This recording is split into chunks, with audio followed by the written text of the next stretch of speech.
కన్నప్రభ, నేను తేజస్వి. ఏపీలో రాజకీయ సమీకరణాలు వేగంగా మారుతున్నాయి. అధికార పార్టీకి చెందిన సిట్టింగ్ ఎమ్మెల్యేలు టెన్షన్ పడుతున్నారు.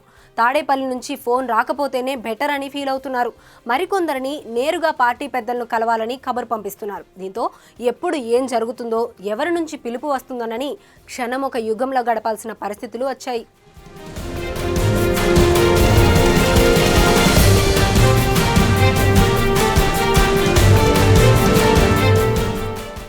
ఏపీలో వైసీపీ నేతల్లో అయోమయం, గందరగోళం నెలకొంది. రాజకీయంగా తమ భవిష్యత్తు ఏంటో అర్థం కాని రీతిలో ఎమ్మెల్యేలు డైలమాలో ఉన్నారు. తెలంగాణ ఎన్నికల ఎఫెక్ట్ ఆంధ్రప్రదేశ్ సిట్టింగ్ల పనితీరుపై పడింది. త్వరలో ఎన్నికల నోటిఫికేషన్ వెలువడనున్న నేపథ్యంలో యుద్ధ బరిలో దిగే కొత్త వారికి ఛాన్స్ ఇస్తామనే ఇండికేషన్స్ ఇస్తోంది హైకమాండ్. ఎమ్మెల్యేల వెంట నడిచిన సీనియర్ లీడర్లనే ఎన్నికల రణక్షేత్రంలోకి దించేందుకు ప్లాన్ చేస్తుంది. 5 ఏళ్లుగా ఎమ్మెల్యే పదవిలో కొనసాగిన కొద్ది మందికి కొంతకాలం రెస్ట్ ఇవ్వాలని భావిస్తోంది. కొందరికి సీట్లు లేవు, ఇంకొందరికి బదిలీ ఛాన్స్. డబ్బులున్నోళ్ళకి ఎంపీ సీట్లు ఖాళీ చేసిన వాళ్ళకి భవిష్యత్తులో సముచిత స్థానం. ఇది అధిష్టానం సరికొత్త వ్యూహం. ఇంతవరకు ఓకే.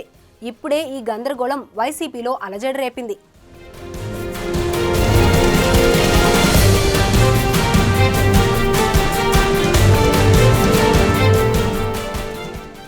గుంటూరు జిల్లాలో ఈ ప్రయోగంతో మిశ్రమ స్పందన లభించిన ఫలితంలో ఢోకా కనపడడం లేదు. కానీ సీట్లు గల్లంతూ నేతల్లో పైకి కనిపించని రెబలిజం కనిపిస్తున్నట్లు తెలుస్తోంది. 2019 ఎన్నికల సమయంలో డ్వాక్రా మహిళలకు పసుపు కుంకుమను అందించి 3000 రెట్ల ధీమాతో గెలుస్తామని టీడీపీ అధినేత చంద్రబాబు విశ్వాసం వ్యక్తం చేశారు. రెండోసారి సైకిల్ పార్టీదే అధికారమని చెప్పారు. రిజల్ట్స్ తర్వాత సీన్ మొత్తం రివర్స్ అయింది. ఫ్యాన్స్ సుడిగాలిలో సైకిల్ కొట్టుకుపోయింది. అసలు గెలుస్తాడా అనుకున్న వైసీపీ అభ్యర్థి బంపర్ మెజార్టీతో విజయం సాధించారు. ఇక జగన్ సర్కార్ ఎక్కడా ఆగలేదు. 4.5 ఏళ్లలో 4 లక్షల కోట్లకు పైగా నవరత్నాలతో పేదలను ఆదుకున్నారు. అన్ని వర్గాల ప్రజలకు భరోసా ఇచ్చే పథకాలను అమలు చేశారు.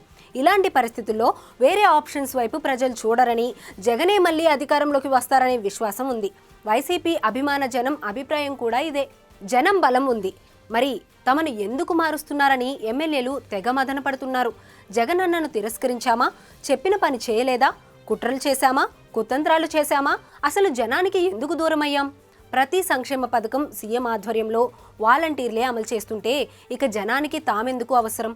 జనానికి చేతి నిండా డబ్బులు వెళ్ళాయి, ఇక ప్రభుత్వానికి ఎందుకు వ్యతిరేకత వచ్చింది? దీనికి కారణం ఎవరు? ఈ ప్రశ్నలతో ఎమ్మెల్యేలు తలలు బద్దలు కొట్టుకుంటున్నారు.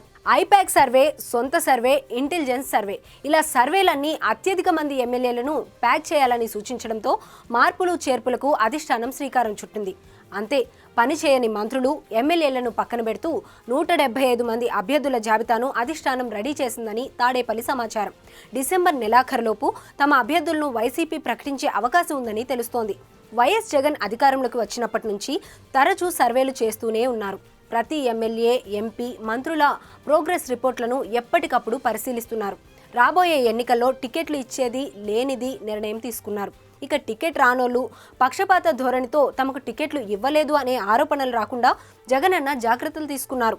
ప్రస్తుతం తాడేపల్లి వర్గాల సమాచారం మేరకు ప్రతి ఉమ్మడి జిల్లాలో 5 నుంచి 6 సిట్టింగ్ ఎమ్మెల్యేలకు టికెట్లు ఇవ్వటం లేదని సమాచారం. ఈ సమాచారం ప్రకారం ఏపీలో సుమారు 60 నుంచి 70 మందికి సీట్లు దక్కవని తెలుస్తోంది.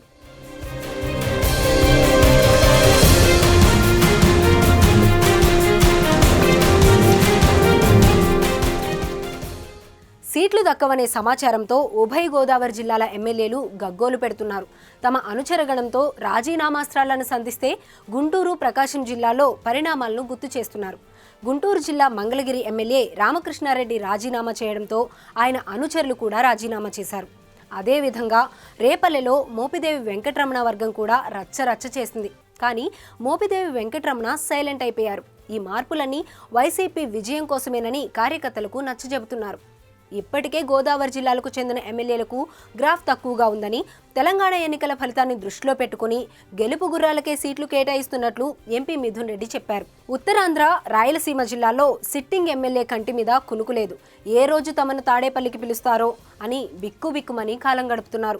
175 మంది అభ్యర్థుల జాబితాను సంక్రాంతి పండుగ రోజుల్లో విడుదల చేస్తామని ప్రచారం జరుగుతోంది.